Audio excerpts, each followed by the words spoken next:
Hello बच्चों, hello. Welcome to Vivek physics. अभी अपन डिस्कस करेंगे, पढ़ेंगे रीनीट एग्ज़ाम के क्रैश कोर्स के बारे में। तुम्हारा एग्ज़ाम होने वाला है 21 जून को, एंड इसके लिए तुम पहले से प्रिपेयर हो जाओ। अपने फिजिक्स के सारे फार्मूले, सारे कंसेप्ट तुम एक बार कंफर्म कर लो, कंप्लीट कर लो। एंड आज जो हम लोग चैप्टर कंप्लीट करेंगे वो है एनएलएम। एनएलएम नीट एग्ज़ाम के लिए बहुत ही इम्पॉर्टेंट टॉपिक है, चैप्टर है। इसमें हम लोग डिस्कस करेंगे first, second, third law of motions and momentum conservations, pulley mass system से related questions, and reading of big machine से related question, tension force, and last में नीट एग्ज़ाम के पीवाईक्यू क्वेश्चन पर हम लोग बातचीत करेंगे, सॉल्व करेंगे। एंड मैं तुम्हें सिलेक्टेड क्वेश्चन बताऊंगा जिस टाइप के क्वेश्चन नीट एग्जाम में आते हैं या आने की पॉसिबिलिटी है, ठीक है। एंड ये है फिजिक्स के लिए आपका एक खूबसूरत यूट्यूब चैनल विवेक फिजिक्स नाम से। आपका यहाँ पर मोस्ट वेलकम। यहाँ पर हम लोग फिजिक्स के हर एक टॉपिक पर, चैप्टर पर 1 बाय 1 करके डिटेल से डिस्कस करते हैं। आज का अपना टॉपिक है एनएलएम। इससे पहले हम लोगों ने इसके सभी चैप्टर कंप्लीट कर लिए। आप वहाँ पर विजिट कर सकते हैं, चैनल में आप उन सभी वीडियो को देख सकते हैं जो पहले से अपलोड हो चुके हैं। अप्रॉक्सीमेट नीट सिलेबस का 50%, मतलब 50% पूरी फिजिक्स का syllabus NEET crash course complete है, जो आपको इसी यूट्यूब चैनल में मिल जाएगा। आज का अपना चैप्टर पढ़ते हैं एनएलएम। इसमें सबसे पहले अपन पढ़ेंगे फर्स्ट लॉ ऑफ मोशन, ठीक है। फर्स्ट लॉ, मोशन का फर्स्ट लॉ कहता है कि अगर कोई ऑब्जेक्ट रेस्ट पर है तो वो रेस्ट में ही रहना चाहता है, मोशन में है तो मोशन में ही रहना चाहता है। मतलब कि कोई भी ऑब्जेक्ट अपनी पोजीशन को, अपने स्टेट को चेंज नहीं करना चाहता है। और अगर बाय द वे हम स्टेट को चेंज करेंगे तो वो स्टेट के चेंज का ऑब्जेक्शन करता है, अपोज करता है। समझ गए भाई? तो इसे कहते हैं लॉ ऑफ इनर्शिया, ठीक है। अगर कोई ऑब्जेक्ट रेस्ट पर है, ठीक है, स्टेट, स्टेट 3 है, ठीक है। Is at rest, in moving, ठीक है, डायरेक्शन।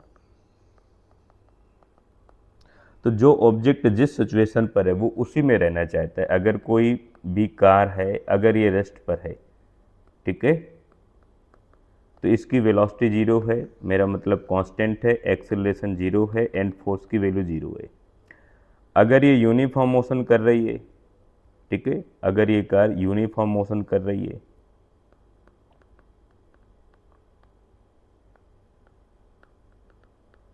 उस सिचुएशन पर वेलोसिटी कांस्टेंट है, एंड वेलोसिटी कांस्टेंट होने पर एक्सेलरेशन 0 एंड फोर्स की वैल्यू 0। तो आपका ये मतलब है, आपका ये कंसेप्ट है कि जब तक किसी भी पार्टिकल की वेलोसिटी कांस्टेंट है तो उस पर एक्सेलरेशन की वैल्यू 0 होगा एंड फोर्स की वैल्यू 0 होगी। इसका मतलब ये कार ये चाहती है, इसकी टेंडेंसी कि मैं कंटिन्यू रेस्ट में रहूंगी, और ये कार चाहती है ये कंटिन्यू यूनिफॉर्म मोशन में रहेगी। कब तक कि जब तक कि इसमें एक्सटर्नल फोर्स ना लगाया जाए, ठीक है। मतलब विदाउट एक्सटर्नल फोर्स बॉडी अपने स्टेट को चेंज नहीं करेगी। लेकिन अगर हम एक्सटर्नल फोर्स लगाएं तो बॉडी अपने स्टेट के चेंज का ऑब्जेक्शन करेगी, ठीक है। लेकिन जब एक बार चेंज हो गया तो फिर वो अपने माइंडसेट को फिर उस चेंज के साथ सेट कर लेती है। तो ये ध्यान रखना है कि चेंजिंग सिचुएशन पर इनर्शिया का कंसेप्ट लगेगा, एंड इनर्शिया उस टाइम अपोज करेगी। यहाँ पर मैं कुछ की पॉइंट लिख देता हूँ। Inertia is a internal property of material, inertia is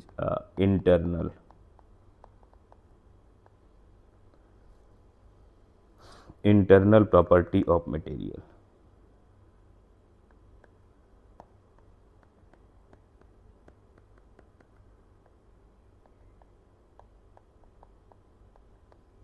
ठीक है, which is directly proportional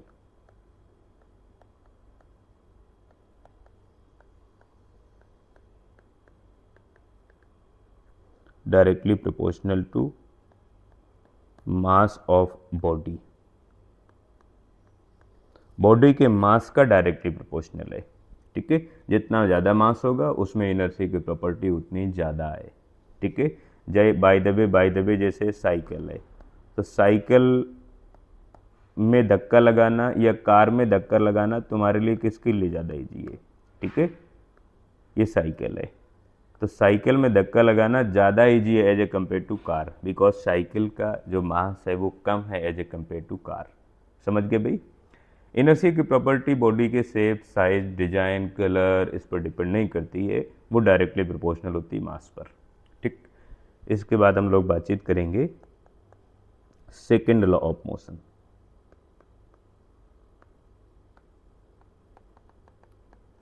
motion का सेकेंड लॉ कहता है कि अगर आपके पास कोई भी ऑब्जेक्ट है, उस ऑब्जेक्ट पर आपने फोर्स लगाया, बाय द वे ये मेरे पास ऑब्जेक्ट हो गया, एंड इस ऑब्जेक्ट पर मैं फोर्स लगा रहा हूँ, बाय द वे ये कोई पर्सन है, ये इस पर फोर्स लगा रहा है, तो जो एक्सटर्नल फोर्स लगाया जा रहा है यहाँ से, एक्सटर्नल फोर्स, ये डायरेक्टली प्रोपोर्शनल होगा rate of change of linear momentum के। ठीक है, तो external force is directly proportional to rate of change of linear momentum, या मैं कह सकता हूँ कि delta P divide by delta T के इक्वल रहेगा। एंड इसे मैं लिखूंगा मोमेंटम में change mean final momentum minus initial momentum divide by delta T time interval. ठीक, एंड मोमेंटम को मैं लिखूंगा momentum P equal to mass multiply velocity. ठीक है, एंड अगर इनिशियल मोमेंटम है तो इनिशियल वेलोसिटी, फाइनल मोमेंटम है तो फाइनल वेलोसिटी mvf। यहाँ पर ये वैल्यू पुट करेंगे तो जो एक्सटर्नल फोर्स आ जाएगा वो हो जाएगा अपने पास m, इधर हो जाएगा delta v divide by delta T, ये बन जाता है एक्सेलरेशन, तो ma आ गया। तो ये आपको समझना है, एक्सटर्नल फोर्स का जो कंसेप्ट है वो ये है, सॉरी फॉर दिस। तो ये अपना कंसेप्ट आ गया, mass times acceleration equal to external force.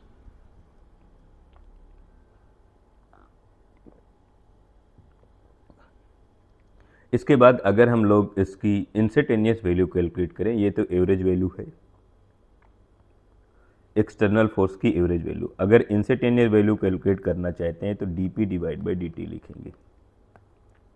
ठीक है, एंड अब यहाँ पर समझते हैं अपना मोमेंटम कंजर्वेशन लॉ, फिर नीट एग्जाम के PYQ question. Momentum conservation, momentum conservation law कहता है कि अगर आपने नेट एक्सटर्नल फोर्स को जीरो कर दिया तो उस सिस्टम का जो मोमेंटम होगा वो कंजर्व रहेगा। If net external force of the system is equal to zero, अगर एक्सटर्नल फोर्स की वैल्यू जीरो है then momentum of the system is remain constant.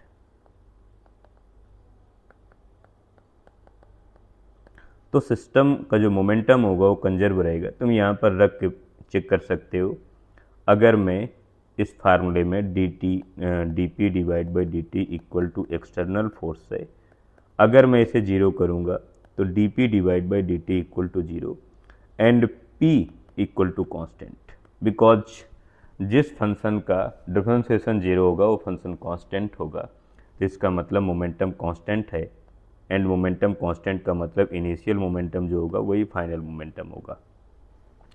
ये तुम्हें लॉजिक यूज करना है, एंड इससे रिलेटेड मैं तुम्हें नीट एग्जाम में आने वाले क्वेश्चन को सॉल्व करा देता हूँ। क्वेश्चन किस टाइप का आता है उसको मैं सॉल्व करा देता हूँ। ठीक है, बाय द वे ये मैं क्वेश्चन देता हूँ नीट एग्जाम का PYQ। ठीक, बाय द वे अपने पास एक बॉल है, ठीक है, बॉल का मास है 2 kg एंड ये इस डायरेक्शन पर मूव कर रही है। इसकी जो वेलोसिटी है स्टार्टिंग वेलोसिटी है v0 एंड इसकी वैल्यू है अपने पास 2i cap plus 3j cap metre पर सेकेंड। अचानक ये दो पार्ट में डिवाइड हो जाती है, तो जैसे ही दो पार्ट में डिवाइड हो जाती है तो एक पार्ट इधर आ गया,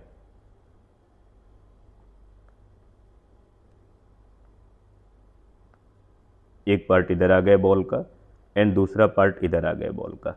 ठीक है, जो एक पार्ट इधर आ गए इसका मास 1 kg है। ठीक है, इसका मास भी 1 kg है। दो इक्वल पार्ट में डिवाइड हो गई। इधर की तरफ एक पार्टिकल की वेलोसिटी है v1, इसको मैं लिख लेता हूँ suppose that 6i cap plus 8j cap. तो मुझे इस पार्टिकल की वेलोसिटी को कैलकुलेट करना है। कैसे कैलकुलेट करूँगा मैं, देखो जरा इधर। तो before dividing and after dividing, समझ गए, ये हो गए इनिशियल मोमेंटम, ये हो गए final momentum. From momentum conservation law, initial momentum of the ball is must be equal to final momentum of the ball. From momentum conservation, initial momentum equal to final momentum.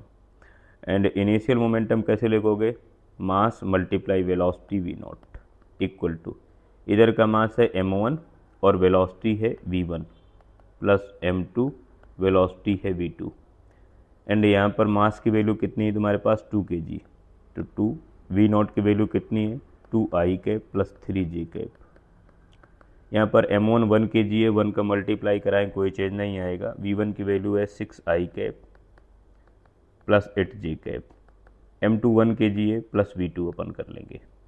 इधर तुम अगर ध्यान से देखोगे तो कितना हो जाएगा 4i cap plus plus 6j cap equal to 6i cap plus 8j cap plus v2।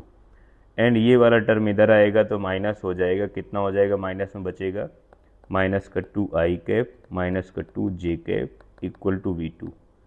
ये आ जाएगी अपने को सेकंड जो पार्टिकल आया ये वाला, इसकी जो वेलोसिटी है ये मिल जाएगी। ध्यान रखना है आपको, ये यूज करना है कि momentum of the system is remain constant if external force applied on the object is zero. ये आपको लॉजिक यूज करना है। ठीक है, तो मोमेंटम कंजर्वेशन से रिलेटेड आपको क्वेश्चन इसी टाइप से मिलेंगे, इससे ज़्यादा डिफिकल्ट नहीं मिलेंगे। हाँ, एक और मैं नीट एग्जाम का पीवाई की क्वेश्चन करा देता हूँ। ठीक है, क्वेश्चन यह है कि ये यहाँ से एक ट्रॉली है, ठीक भाई, ये इस डायरेक्शन पर इधर जा रही है। अभी इसकी वेलोसिटी है v नॉट एंड इसका मास है m नॉट, m इसका मास है। इसके बाद किया क्या गया कि जब ये कुछ थोड़ा सा आगे आई तो इस पर जैसे ये ट्रॉली यहाँ पर आ गई,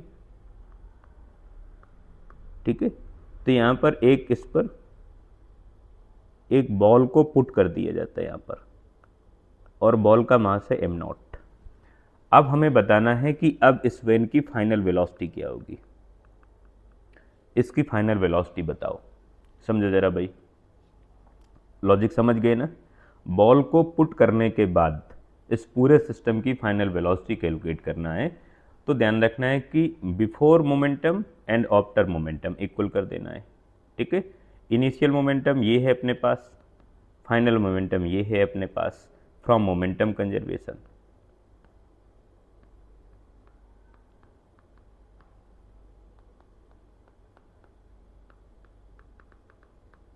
अब मोमेंटम कंजर्वेशन का तुम यूज करोगे तो initial momentum equal to final momentum. Initial momentum कितना है, mass multiply velocity V not equal to, यहाँ पर दोनों मास को ऐड कर दो, वैन का मास है m एंड बॉल का मास है m नॉट, तो m प्लस m नॉट, और फाइनल वेलोसिटी दोनों की सेम होगी बिकॉज बॉल और वैन दोनों एक ही साथ मूव कर रहे हैं। तो यहाँ से v फाइनल इक्वल टू हो जाएगा m v not divide by m plus m not,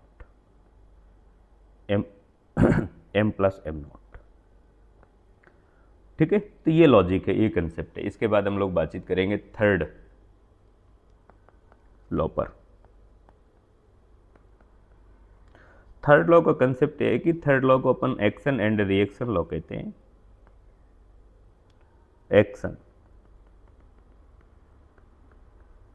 and reaction, action and reaction law कहता है कि हर एक बॉडी पर जो फोर्स होता है equal action just opposite reaction होगा। ठीक है, every action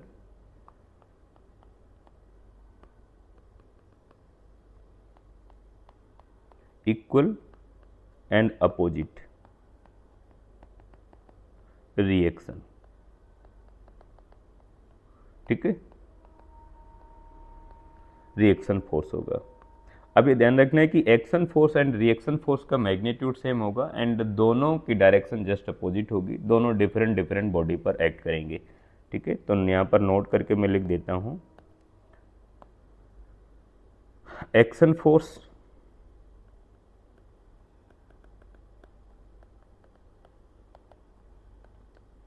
and reaction force equal magnitude and opposite direction.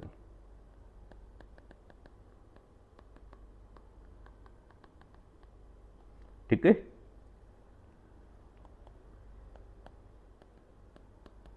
both are act on different object, दोनों डिफरेंट डिफरेंट ऑब्जेक्ट पर एक्ट करेंगे, ये ध्यान रखना है। ठीक है, चलो भाई अपन आगे अपन डिस्कस करते हैं इक्विलिब्रियम ऑफ पार्टिकल। ठीक है, इक्विलिब्रियम का कंसेप्ट क्या है?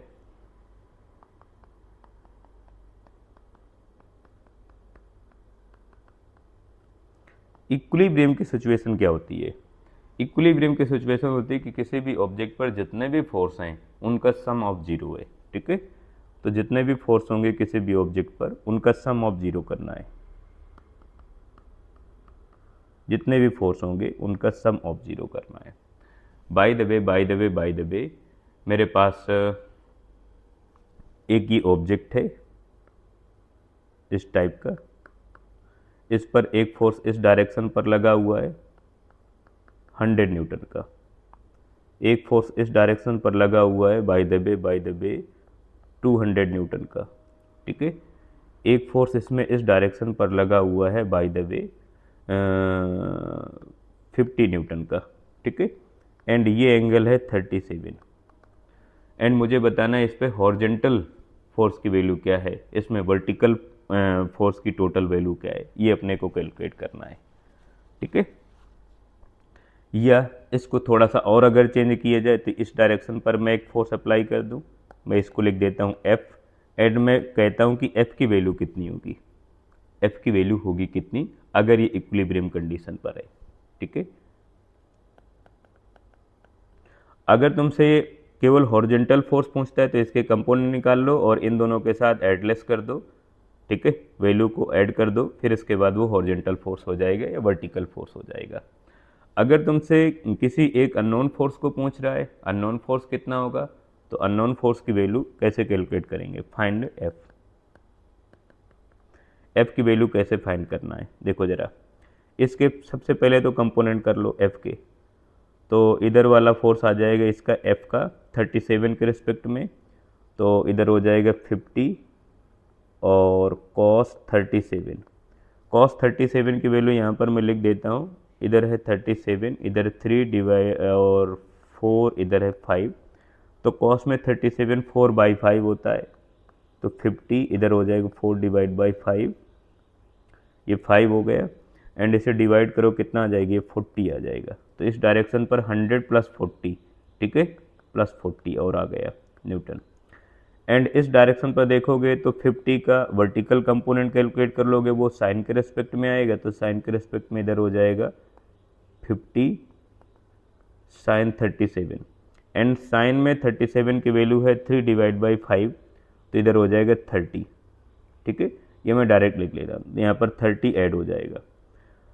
अब देखो जरा, इधर फोर्स हो जाएगा तुम्हारे पास 140 आई कैप, इधर हो जाएगा तुम्हारे पास 140 आई कैप, इधर हो जाएगा 230 जी कैप।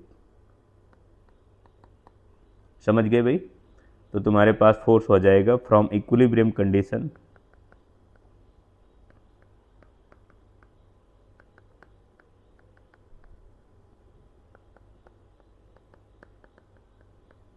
इक्विलिब्रियम कंडीशन से जितने भी फोर्स हैं तुम्हारे पास F1 प्लस F2, ठीक है, एंड लास्ट वाला एफ है, इस सबको जीरो करो। एंड F1 की वैल्यू देखो कितनी है, 140 आई कैप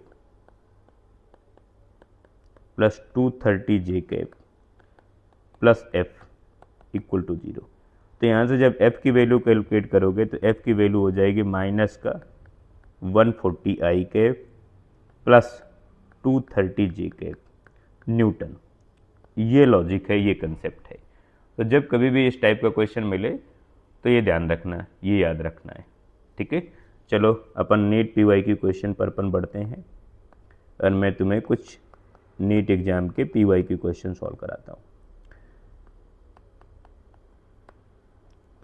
एक यहाँ पर ये वॉल है, ठीक भाई, कोई भी सरफेस मान लो या वॉल मान लो।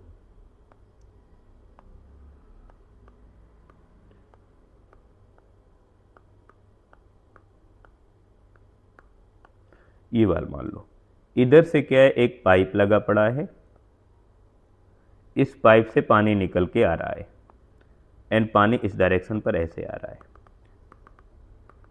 समझ गए भाई, ये पानी आ रहा है, ठीक है, वाटर। हमें बताना है कि ये जो पानी आ रहा है वो वॉल पर कितना फोर्स अप्लाई करेगा। Find find find find find force.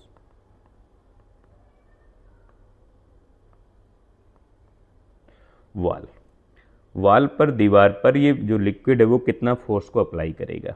अब इसको समझो ज़रा, इसको कैसे सॉल्व करेंगे मैं तुम्हें बताता हूँ। जब भी कोई क्वेश्चन तुम्हें मिले तो फ्रस्ट्रेट नहीं होना, लॉजिकल उसे सॉल्व करना है, उसकी नीड को समझना है, ठीक है। उसको देख के तुम्हें फ्रस्ट्रेट होने की कोई नीड नहीं है, क्वेश्चन इजी होता है, बट हाँ उसके साथ प्यार से पेश आओ। देखो ज़रा, मैं इसे सॉल्व कर रहा हूँ। देखो भाई, फोर्स का फार्मूला है F equal to delta P divide by delta T, ठीक, and P equal to mass multiply velocity. तो वेलोसिटी यहाँ से तो फिक्स है, इससे जो पानी निकल रहा है इसकी वेलोसिटी v है, ठीक है। तो F इक्वल टू हो जाएगा v, इधर हो जाएगा dm divide by dt। dm divide by dt का मतलब है कितने टाइम में कितना पानी होगा इस दीवार से टकरा जाता है, इसको तुम्हें कैलकुलेट करना है। तो dm पहले कैलकुलेट कर लो। तो dm equal to mass equal to volume multiply density, तो volume multiply density of water. तो वॉल्यूम कैसे कैलकुलेट करोगे, एरिया, इस पाइप का जो क्रॉस सेक्शन एरिया है भाई, इतने से तो पानी निकल रहा है, मल्टीप्लाई ये वाली डिस्टेंस यहाँ से यहाँ तक की, ठीक है, इतना ही तो पानी जाएगा, तो डेल्टा एक्स। तो डेल्टा एक्स मल्टीप्लाई रो, यहाँ पर वैल्यू पुट करो तो F इक्वल टू वी, इधर हो जाएगा A डेल्टा एक्स, ठीक है, रो डिवाइड बाई डेल्टा टी। अब देखो जरा, delta x divide by delta T ये क्या बन गया, velocity. Delta x by delta T ये वेलोसिटी बन गए, तो F इक्वल टू हो जाएगा वी ए, ठीक है, वी रो, इधर हो जाएगा F equal to v square A rho. इतना फोर्स लगेगा, ये कंसेप्ट है। इसके बाद एक और सिमिलर क्वेश्चन मैं तुम्हें दे देता हूँ। ये तुम्हारे पास एक ब्लॉक है, ठीक है, ये ब्लॉक है, इस ब्लॉक का मास है m, इस ब्लॉक का मास m है। अभी ये रेस्ट पर है, ठीक है, अभी ये रेस्ट पर है, यहाँ से इस पर पानी डाला जा रहा है इस तरह से, ठीक है, ये पाइप है, इस पाइप से इस पर पानी डाला जा रहा है। तो हमें बताना है पानी की वजह से इस पर फोर्स लगेगा, इस डायरेक्शन पर फोर्स लगेगा, तो हमें फाइंड करना है इसका एक्सीलरेशन। इसका एक्सीलरेशन कितना होगा, लॉजिक समझ गए। अब देखो जरा, तुम्हें बड़ा सिंपल यूज करना है एक्सीलरेशन कैलकुलेट करने के लिए। Force equal to mass times acceleration and acceleration equal to F divide by m, and F की वैल्यू अभी मैंने कैलकुलेट की ताज़ा ताज़ा, इधर कितना है, v square A rho divide by mass, ठीक। लो आ गए भाई क्वेश्चन। तो इस तरह से तुम्हें अपने कंसेप्ट का यूज करके क्वेश्चन सॉल्व करना है। क्वेश्चन इतना ज़्यादा डिफिकल्ट नहीं होता है जितना तुम मान लेते हो। चलो भाई, अगर बाय द वे इसी में मैं एक और कंडीशन तुम्हें बता देता हूँ, अगर बाय द वे, ठीक है, अगर बाय द वे कोई पाइप टेढ़ा करके खड़ा हो जाता तो इस तरह से पानी आता, तो इस पानी के तुम कंपोनेंट करते, ठीक है, इसका कंपोनेंट इस डायरेक्शन पर, ये एंगल थीटा है, तो जो कंपोनेंट इसके परपेंडिकुलर रहेगा वाल के उसी को यूज करोगे, ये वाला तो इसमें फोर्स लगाएगा ही नहीं, सिर्फ ये वाला कंपोनेंट फोर्स लगाएगा, तो जो वाल के परपेंडिकुलर होगा उसी का तुम यूज करोगे, उसी को समझना है, ठीक है। चलो इसके बाद हम लोग और आगे बढ़े। इसके बाद मैं आपको समझाता हूँ reading of wing machine and pulley mass system, ठीक है, पुली मास सिस्टम।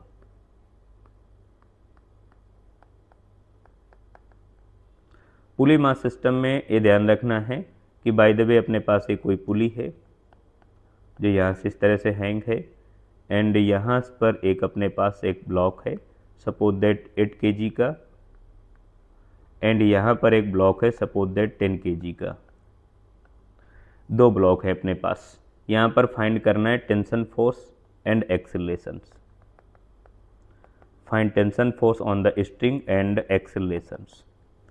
अब ये तुम्हें सॉल्व करके बताना है। अब देखो जरा, सबसे पहले यहाँ पर एफबीडी बनाएंगे, एक क्वेश्चन सॉल्व करूँगा, तुम्हारे सारे कंसेप्ट क्लियर हो जाएंगे। हमेशा याद रखना तुम कि इस पर नीचे की तरफ फोर्स कितना होगा, 8G होगा, इधर कितना होगा, 10G, G का मतलब 10 मीटर पर second square, acceleration due to gravity. अब ये वाला ब्लॉक किधर आएगा, डाउनवर्ड आएगा, तो ये वाला किधर जाएगा, अपवर्ड जाएगा। अगर तुम 10 kg वाले के लिए एफबीडी बनाओगे तो 10 kg वाला इधर है, ये फाइनली जा रहा है इस डायरेक्शन पर 10G, अपवर्ड डायरेक्शन पर टेंशन फोर्स है, तो तुम्हें फार्मूला ध्यान रखना है, चलाने वाला फोर्स माइनस रोकने वाला फोर्स, बिकॉज फाइनली ये इस डायरेक्शन पर है, तो चलाने वाला 10G है, रोकने वाला T है, equal to mass multiply acceleration, मतलब 10 मल्टीप्लाई A, ठीक। फिर इसके बाद 8 kg वाले के लिए तुम इसी तरह से एफबीडी बनाओगे, 8 kg वाला है, 8 kg वाले पर फोर्स ऊपर की तरफ टेंशन है, नीचे की तरफ फाइनल कितना है तुम्हारे पास, 8G है, फाइनल ये अपवर्ड जा रहा है, ठीक है। जब ये अपवर्ड जा रहा है तो इसको चलाने वाला T है, रोकने वाला 8G है, इक्वल टू 8 मल्टीप्लाई A। इन दोनों इक्वेशन को तुम प्लस कर लोगे, जैसे ही तुम प्लस करोगे तुम दिमाग लगाओ कि T प्लस माइनस ये कैंसिल आउट हो जाएगा, 10G और 8G ये बचेगा, 2G बचेगा, इक्वल टू 18A इधर हो जाएगा। G की जगह तुम 10 यूज कर लो तो 2 multiply 10 equal to 18A, and यहाँ से तुम इसे सॉल्व कर लोगे तो A इक्वल टू हो जाएगा 20 डिवाइड बाई 18 या 10 डिवाइड बाई 9, ठीक है, मीटर पर सेकेंड स्क्वायर। एक्सेलरेशन मिल गया, एक्सेलरेशन की वैल्यू किसी भी इक्वेशन में पुट कर दो, चाहे इसमें या इसमें, तो तुम्हें टेंशन फोर्स मिल जाएगा। तो यहाँ पर T minus 8G equal to 8A, ठीक है भाई। यहाँ से T इक्वल टू हो जाएगा तुम्हारे पास 8A प्लस 8G। यहाँ से इसे सॉल्व कर लो जरा तुम, ठीक है। जैसे इसे तुम सॉल्व करोगे तो 8 और A की वैल्यू तुम्हारे पास कितनी, 10 डिवाइड बाई 9 प्लस G की जगह 10, तो ये फाइनल हो जाएगा 80। तो इसे सॉल्व करोगे ये टेंशन फोर्स आ जाएगा न्यूटन में। ये फार्मूला तुम्हें ध्यान रखना है, ये लॉजिक तुम्हें यूज रखना है, एंड कैसे तुम क्वेश्चन को सॉल्व करोगे। इसके बाद मैं तुम्हें समझाता हूँ, बताता हूँ नॉर्मल रिएक्शंस कैसे कैलकुलेट करते हैं, नीट पीवाई की क्वेश्चन। समझो जरा भाई, एक अपने पास इस तरह का एक ब्लॉक है, एक ब्लॉक यहाँ पर है और इसी से कनेक्टेड एक दूसरा ब्लॉक यहाँ पर रखा है, ठीक। इसका नाम है A एंड इसका नाम है B। ये है 2 kg का, ये है 3 kg का। अपने को फाइंड क्या करना है, find normal reaction force between A and B, ठीक। इस पर फोर्स लग रहा है कितना भाई, 10 न्यूटन का, एंड ये सारे कंसेप्ट है फ्रिक्शनलेस सरफेस के लिए, ठीक है। ये फ्रिक्शनलेस है, जहाँ पर फ्रिक्शन फोर्स की वैल्यू 0 है, कुछ भी नहीं है, फ्रिक्शन फोर्स नहीं है, ठीक है। ये तुम्हें समझना है। अब देखो जरा समझो कि पहले तो पूरे सिस्टम का एक्सेलरेशन कैलकुलेट कर लो। तुम्हें क्या फाइंड करना है यहाँ पर, find normal force between A and B, A और बी के बीच में नॉर्मल कैलकुलेट करना है। सबसे पहले तुम पूरे सिस्टम को एक मान लो, टिक, एंड इसका एक्सेलरेशन कैलकुलेट कर लो। 2 और 3 को एक मान लो, तो एक ब्लॉक हो गए तुम्हारे पास, ठीक। एक ब्लॉक पर इस डायरेक्शन पर फोर्स है 10 न्यूटन का, इधर की तरफ रोकने वाला, इस पर कोई फ्रिक्शन है नहीं, इसका मास है कितना हो जाएगा 5 kg। तो चलाने वाला फोर्स माइनस रोकने वाला force equal to mass multiply acceleration. चलाने वाला कितना है 10, रोकने वाला 0, मास कितना 5, एक्सेलरेशन ए, तो ए की वैल्यू आ जाएगी 2 मीटर पर सेकेंड स्क्वायर। अब देखो जरा, अपना काम आधा सॉल्व हो गया। अब मुझे बताओ कि इस वाले पॉइंट पर अगर नॉर्मल फोर्स कैलकुलेट करेंगे इस वाले फोर्स पर, इस पर, तो इसको चलाने वाला कौन है, यहाँ का जो नॉर्मल होगा, तो नॉर्मल चलाने वाला है, इसको चलाने वाला कितना है, एंड इधर से रोकने वाला जो होगा, अपोज करने वाला होगा, वो नॉर्मल फोर्स होगा। दोनों के बीच में जो फोर्स लग रहा है वो अपने को कैलकुलेट करना है। अब देखो जरा, यहाँ पर अगर हम लोग इस बात को समझेंगे कि इंडिविजुअल यहाँ पर फोर्स कितना है, यहाँ पर, तो यहाँ पर चलाने वाला फोर्स देख लो कितना है, चलाने वाला, इसको चलाने वाला कितना है 10 न्यूटन का फोर्स है, रोकने वाला n है, नॉर्मल रिएक्शन है। तो अगर इंडिविजुअल तुम 2 kg वाले ब्लॉक की FBD बनाओगे, 2 kg वाला, तो इस पर इधर की तरफ फोर्स कितना है 10 न्यूटन का है, एंड इसको रोकने वाला इंडिविजुअल कितना है, नॉर्मल रिएक्शन फोर्स। समझ गए भाई, इसके मोशन का अपोज करने वाला। तो इसको अगर कैलकुलेट करना है तो चलाने वाला फोर्स कितना है 10, रोकने वाला कितना है normal reaction equal to mass 2, acceleration A, इधर हो जाएगा कितना तुम्हारे पास, इधर हो जाएगा 10 minus N equal to a multiply 2 multiply 2, ये 4 हो जाएगा, एंड ये हो जाएगा तुम्हारे पास 10 माइनस 4 इक्वल टू एन। तो एन की वैल्यू कितनी आ जाएगी 6 न्यूटन आ जाएगी, ठीक भाई। तो तुम्हें इस कंसेप्ट का यूज करना है, हमेशा ध्यान रखना। अब इसको कैसे सॉल्व किए एक बार मैं थोड़ा सा ब्रेक डाउन करके और समझा देता हूँ। बाय द वे ए ये है और बी ये है, अगर ए और बी के बीच में मैं गैप कर देता हूँ और यहाँ पर मैं फोर्स लगाता हूँ ए पर, तो बी मूव करेगा क्या, नहीं करेगा ना, क्योंकि बीच में एयर है, गैप। जब ये मूव करते करते इससे टच हो जाएगा तो मूव करेगा। तो इसका मतलब है बी को मूव कराने के लिए रिस्पॉन्सिबल कौन है, नॉर्मल रिएक्शंस, एंड ए का अपोज करने वाला कौन है, इधर का बिटवीन नॉर्मल रिएक्शंस है। ये लॉजिक यूज करना है। चलो एक और इसका क्वेश्चन मैं इंक्लाइंड प्लेन पर करा देता हूँ, नीट एग्जाम का ये भी PYQ क्वेश्चन है। एक इस टाइप से अपने पास एक इंक्लाइंड प्लेन है, ये एंगल बाय द वे है 30 डिग्री, यहाँ पर एक ब्लॉक अपन ने रखा, एक दूसरा ब्लॉक यहाँ पर रख दिया, ठीक है, 2 ब्लॉक रखे ए और बी। इसका मास है 10 kg, इसका मास है 20 kg। अब अपने को बताना है नॉर्मल फोर्स बिटवीन बोथ, दोनों के बीच में नॉर्मल फोर्स को कैलकुलेट करना है। सबसे पहले आपको कैलकुलेट करना क्या होगा,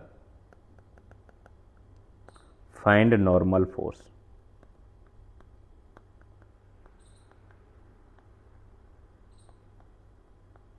between A and B, A and B के बीच में नॉर्मल। सबसे पहले तुम इसका एक्सेलरेशन कैलकुलेट कर लो। एक्सेलरेशन कैलकुलेट करने के लिए देखो जरा, इनको एक ब्लॉक बना लो, तो 20 और 10 का एक ब्लॉक बनेगा 30 kg हो जाएगा।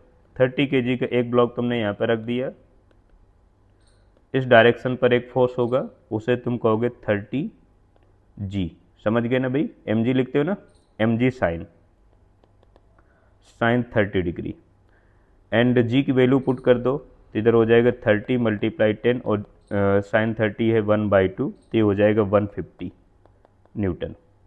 तो इस डायरेक्शन पर इस पर जो फोर्स लग रहा है वो कितना लग रहा है 150। तो चलाने वाला फोर्स ये है, रोकने वाला पीछे कोई है नहीं, फ्रिक्शन नहीं है, तो इसका एक्सेलरेशन कैलकुलेट कर लो। जब भी कभी तुम्हें एक्सेलरेशन कैलकुलेट करना पड़ेगा, ध्यान रखना चलाने वाला फोर्स माइनस रोकने वाला फोर्स। चलाने वाला फोर्स कौन सा है 150 न्यूटन, माइनस रोकने वाला कोई नहीं है, equal to mass 30 multiply acceleration. तो इधर हो जाएगा 150 इक्वल टू 30 ए, 0 0 कटा एंड 3 का इसे डिवाइड करोगे तो 5 आ जाएगा, तो ए इक्वल टू तुम्हारे पास आ गया 5 मीटर पर सेकेंड स्क्वायर। ये रूल बन गया। अब तुम्हें कैलकुलेट करना है नॉर्मल रिएक्शंस। जहाँ पर नॉर्मल रिएक्शन कैलकुलेट करना है, अब ये समझो ज़रा, यहाँ पर तुम्हें नॉर्मल रिएक्शन बताना है, ये इस नॉर्मल फोर्स को बताना है। अब ये तुम समझो, इसकी मैं अलग से एक डायग्राम बना लेता हूँ, थोड़ा सा क्लियर हो जाएगा।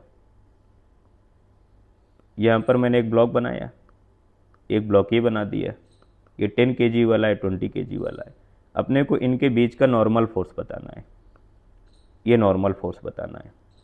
अब देखो ज़रा, जो ब्लॉक है, अगर बाय द वे 20 kg वाला नीचे आ रहा है, तो 20 kg वाले को धक्का मारने के लिए रिस्पॉन्सिबल है 10 वाला, समझ गए, मतलब अपोज करने वाला। तो इस पर चलाने वाला फोर्स कितना है, केवल 20 वाले पर अगर देखोगे, तो 20 वाले पर अगर चलाने वाला फोर्स देखोगे तो 20g sin 30 हो जाएगा। केवल 20 वाले पर देखोगे, इस डायरेक्शन पर 20g sin 30, समझ गए भाई, क्योंकि ये देखो इंक्लाइन प्लेन था, और इंडिविजुअल अगर 20 वाले के वीडी बनाओगे तो 20g sin 30। एंड अपोज करने वाला इस डायरेक्शन पर कौन है, 20 वाले मोशन का अपोज करने वाला नॉर्मल रिएक्शन है, समझ गए भाई, ये 20 वाला है। तो अपोज करने वाला, सपोर्ट करने वाला है 20g sin 30 minus normal reaction equal to mass multiply acceleration 20 multiply a, and 20g की जगह 10 यूज करोगे, sin 30 1/2 हो जाएगा, माइनस n इक्वल टू 20, और a की जगह तुम 5 पुट कर दोगे। इसको सॉल्व जरा करोगे तो ये 2 से इसको डिवाइड करोगे तो इधर हो जाएगा 5, ठीक है, एंड 5 मल्टीप्लाई 20 कितना हो जाएगा 100 माइनस n, ठीक है, इक्वल टू इधर कितना हो जाएगा तुम्हारे पास, इधर इधर इधर ये भी 100 हो गया, तो यहाँ से n की वैल्यू जो आ जाएगी वो 0 आ जाएगी, ठीक भाई। इसका मतलब क्या है कि दोनों के बीच में कोई भी कांटेक्ट नहीं रहेगा, दोनों एक दूसरे के टच में नहीं रहेंगे, थोड़ा सा गैप आएगा, बिकॉज क्यों, क्योंकि जो 10 kg वाला है ये भी तो ग्रेविटी की वजह से डाउनवर्ड मूव कर रहा है, और ये भी ग्रेविटी की वजह से डाउनवर्ड मूव कर रहा है, समझ गए, तो दूसरे के टच में होंगे ही नहीं, बिल्कुल से स्मॉल गैप आएगा दोनों के बीच में, ठीक है। फिर इसके बाद अपन बातचीत करेंगे reading of wing machine. Reading of wing machine, wing machine की रीडिंग या एपरेंट वेट, डब्ल्यू एपरेंट कैसे कैलकुलेट करेंगे, देखो जरा, बाय द वे ये अपने पास एक लिफ्ट है, ठीक, लिफ्ट में यहाँ पर एक पर्सन है। ध्यान रखना है कि लिफ्ट अगर कांस्टेंट एक्सेलरेशन से मूव कर रही है, ठीक है, इफ लिफ्ट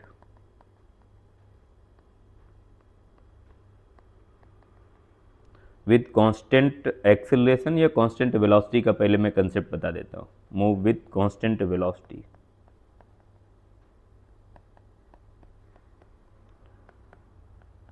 देन जो यहाँ पर रीडिंग होगी, एक्चुअल जो रीडिंग होगी या एपरेंट वेट जो होगा वो रियल वेट के इक्वल होगा, मतलब कोई भी उसको डिफरेंट नहीं समझ में आएगा। लेकिन अगर वो एक्सेलरेट मोशन कर रही है, एक्सेलरेट मोशन,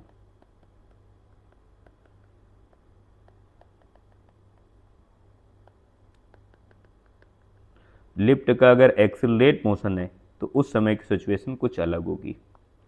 कैसे होगी, यहाँ पर मैंने किसी भी लड़के को खड़ा किया, तो भाई यहाँ पे रुक, इसका मास है m, बाय द वे ये a एक्सेलरेशन से ऊपर जा रही लिफ्ट, तो यहाँ पर जो रीडिंग विंग मशीन मैंने लिखी और बनाई, यहाँ पर रीडिंग क्या होगी, नॉर्मल फोर्स क्या होगा, देखो ज़रा, इस बॉडी को ऊपर ले जाने के लिए रिस्पॉन्सिबल कौन है, नॉर्मल, नीचे की तरफ कौन सा फोर्स होगा, mg, इसका वेट, तो देखो चलाने वाला फोर्स माइनस रोकने वाला force equal to mass multiply acceleration, तो n की वैल्यू आ जाएगी m g प्लस a, ये ध्यान रखना है, अब तुम्हें रीडिंग कैलकुलेट करना है,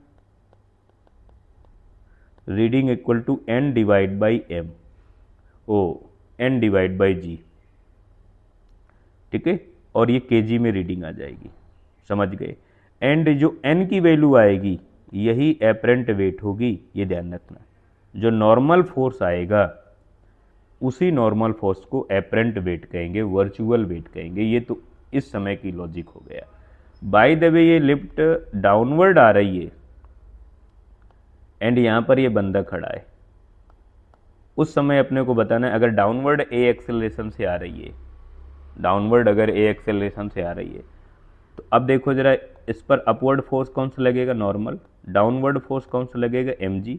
तो चलाने के लिए रिस्पॉन्सिबल है mg, रोकने के लिए normal equal to mass multiply acceleration. तो n की जो वैल्यू आ जाएगी नॉर्मल फोर्स की वो mg माइनस ma, मेरा मतलब m इधर g माइनस a, तो ये नॉर्मल फोर्स एंड यही इसका एपरेंट वेट हो जाएगा। ध्यान रखना है जो नॉर्मल फोर्स आएगा वही एपरेंट वेट है। एंड अगर रीडिंग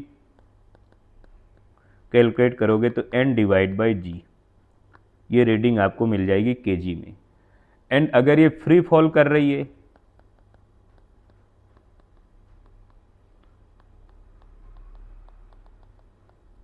फ्री फॉल कंडीशन, तो फ्री फॉल की कंडीशन में ध्यान रखना है कि a की वैल्यू g के इक्वल होगी। एंड यहाँ पर अगर तुमने a की वैल्यू g के इक्वल कर दी तो n इक्वल टू हो जाएगा m और g minus g equal to 0। इसका मतलब उसको कोई भी वेट फील होगा ही नहीं, W एपरेंट जो होगा ना वो 0 हो जाएगा। इसे कहते हैं वेटलेस फीलिंग, ठीक है। इस सिचुएशन पर वेटलेस फीलिंग होगी और कोई भी रीडिंग नहीं आएगी, इसे कहते हैं फ्री फॉल। जब ये लिफ्ट की डोरी टूट जाए या कोई दूसरी घटना हो जाए उस सिचुएशन पर ये बात होती है। तो ये अपना कंसेप्ट रहा एनएलएम से रिलेटेड, ठीक है। इसके बाद कुछ और पीवाई के क्वेश्चन करते हैं इम्पल्स से रिलेटेड। इम्पल्स का मतलब क्या होता है भाई, इम्पल्स का मतलब है impulse equal to delta T small time interval multiply force, ठीक। जैसे आपने क्रिकेट के गेम में देखा है, खेल में देखा है कि बैट्समैन बॉल को बहुत तेजी से हिट करता है, स्मॉल टाइम में लार्ज फोर्स लगाता है। तो इसका ग्राफ अगर हम लोग बनाएंगे तो ग्राफ ऐसा बनेगा, एफ जो एक्सटर्नल फोर्स है और जो टाइम है, इसके साथ अगर ग्राफ बनाएंगे तो ग्राफ ऐसा बनेगा, ऐसा ग्राफ बनेगा। और ध्यान रखना है इस ग्राफ का जो एरिया होगा वो इम्पल्स के इक्वल होगा। Impulse equal to area under external force versus time, ये ध्यान रखना है।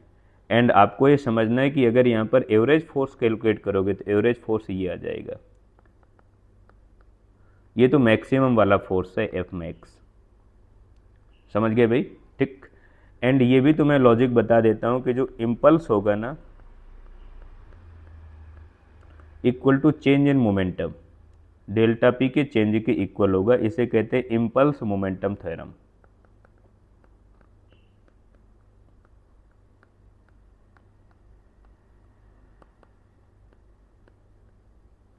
ठीक है।